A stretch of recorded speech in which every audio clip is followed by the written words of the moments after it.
I quote, "I believe that South Africa is a country in which black and white shall live together."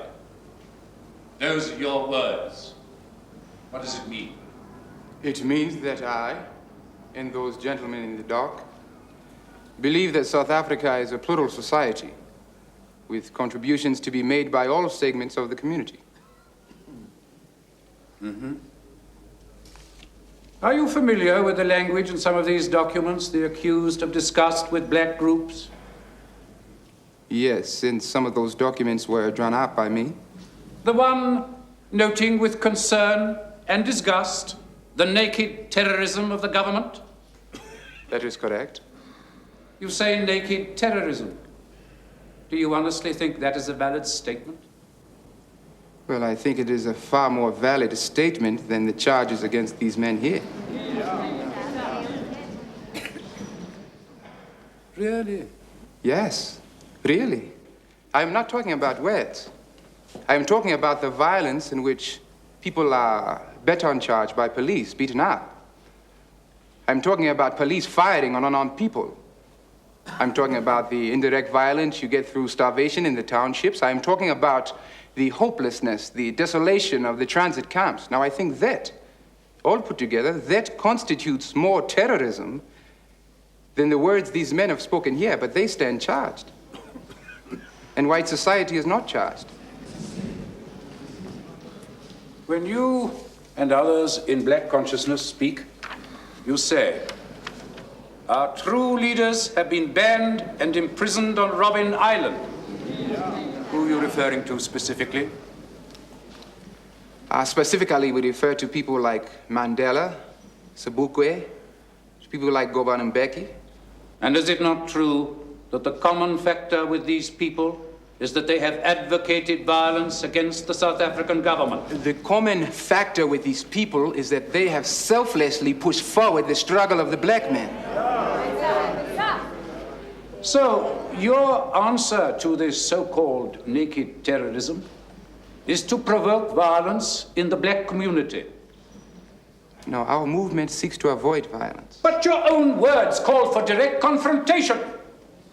That's right. We demand confrontation. Isn't that a demand for violence? Well, you and I are now in confrontation, but I see no violence. But nowhere in these documents do you say that the white government is doing anything good? Well, it does so little good, my lord, that it is not worth commenting on.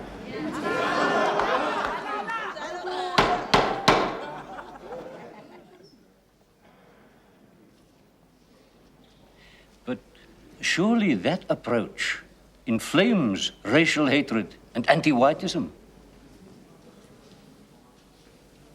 My lord, blacks are not unaware of the hardships they endure or what the government is doing to them.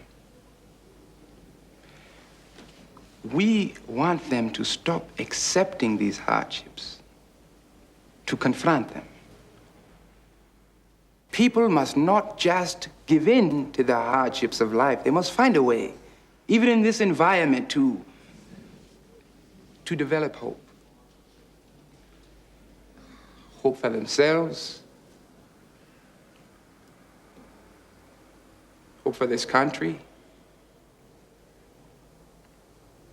Now, I think that is what black consciousness is all about. Now, without any reference to the white man, to try and build up a sense of our own humanity, our legitimate place in the world.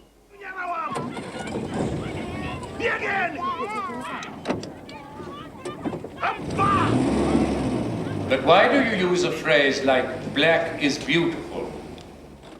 Because black is commonly associated with negatives. The black market, the black sheep of the family, anything which is supposed to be bad. Then why do you use the word? Why call yourselves black? I mean, you people are more brown than black. Why do you call yourselves white? You people are more pink than white.